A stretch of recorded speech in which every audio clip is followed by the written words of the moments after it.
السلام علیکم ناظرین، زه یم ستاسو میزبان سید زاهد جان. دا وخو لواري ټنل کې موجود یو شو یخني وړه زیاته دلته د ټنل نه چې لږ راکته شو د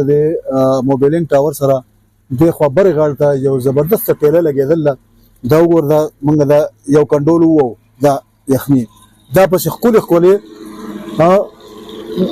ګرمه انډه دا سه تاسو خو مو خدای خو لواري ټنل ته راځي د یخني تاسو په دې د یخني د واورو له خلک راځي چې راځي دلته راځي دا یخني ګرمه یخني د خپل چرګو او دغه شان د څه بهترین انډه دا بس تاسو دلته انتظار کوي. دا زموږ مرګره چې کوم دی تاسو نه باچا وزیر دا ټیله شروع کړل او غریب د زمون شانته نو مطلب دا چې را دیتا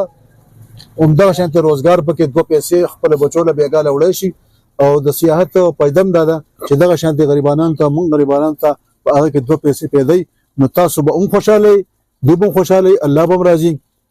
او ګرمي انډه او خوري ګرمه یخني نیمه یخني یې خلاله لازم خوري مزه کوي.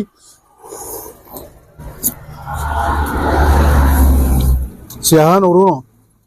چې رقم ځګ نه کله पंजाब में उस तरफ ये सुनने की ये लवारी टनल के बिल्कुल करीब टावर के पास एक ठेला लगा हुआ है. यहाँ पे ज़बरदस्त मुर्गी जो यखनी है वो भी है शोरबा और यहाँ पे गरम अंडे भी आपको इस मौसम में सर्द मौसम में बर्फबारी में और चारों तरफ जो पहाड़ों पे बर्फबारी है बर्फ़ पड़ी है ढकी पहाड़ है बर्फ़ से तो यहाँ आके जो है आप इस नज़ारों को भी इंजॉय करें और साथ अगर ठंड भी लग जाए तो फिर यहाँ आके यखनी पीले और गर्म अंडे खा ले तो थकावट भी दूर हो जाएगी और इन गरीबों का काम भी हो जाएगा.